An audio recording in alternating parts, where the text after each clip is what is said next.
let's say that we have the function f of x is equal to x squared plus 1.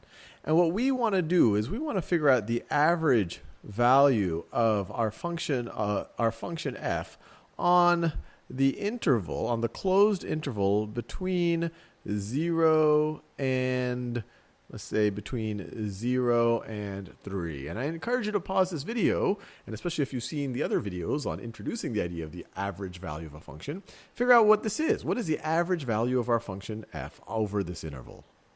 So I'm assuming you've had a go at it. Let's just visualize what's going on, and then we can actually find the average. So that's my y-axis. This is my x-axis. Now over the interval between 0 and 3, so let's say that this is 0, this is 1, 2, 3. It's a closed interval. When x is 0, f of 0 is going to be 1. So we're going to be right over here. F of 1 is 2. So it's going to be, so it's 1, 2, 3. Actually, let me make my scale a little bit smaller on that. I have to go all the way up to 10. So this is going to be 10. This is going to be 5.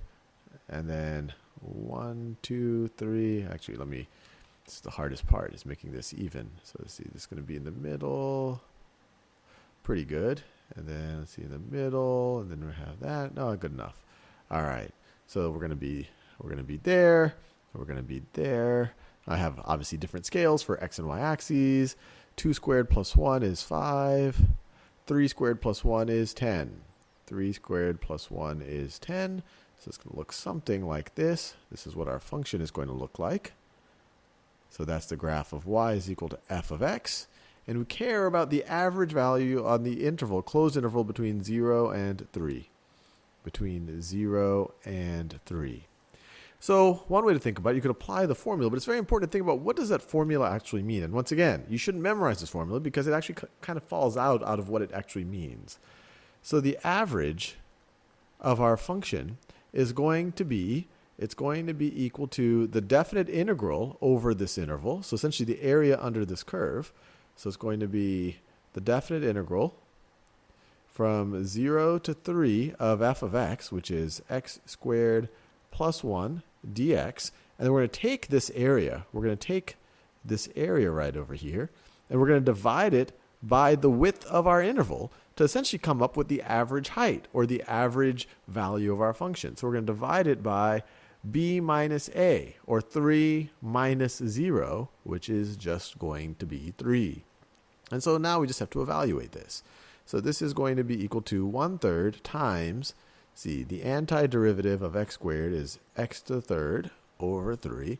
Antiderivative of 1 is x. And we're going to evaluate it from 0 to 3. And so this is going to be equal to 1/3 times, when we evaluate it at 3, let me use another color here. When we evaluate it at 3, it's going to be 3 to the third divided by 3. Well, that's just going to be 27 divided by 3. That's 9 plus 3. And then when we evaluate at 0, minus 0 minus 0. So it's just minus, when you evaluate at 0, it's just going to be 0.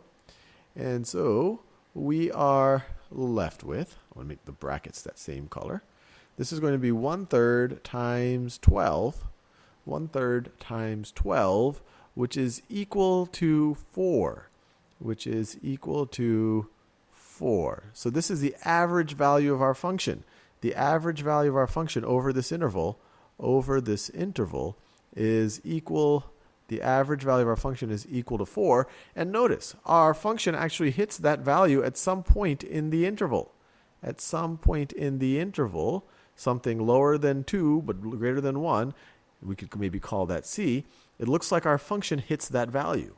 And this is actually a generally true thing. This is a mean value theorem for integrals, and we'll go into more depth there. But you can see that this kind of does look like its average value. That if you imagine the box, if you multiply this height, this average value times this width, you would have this area right over here. And this area right over here is the same. This area that I'm highlighting in yellow right over here, is the same as the area under the curve, because we have the average height times the width is the same thing as the area under the curve. So anyway, hopefully you found that interesting.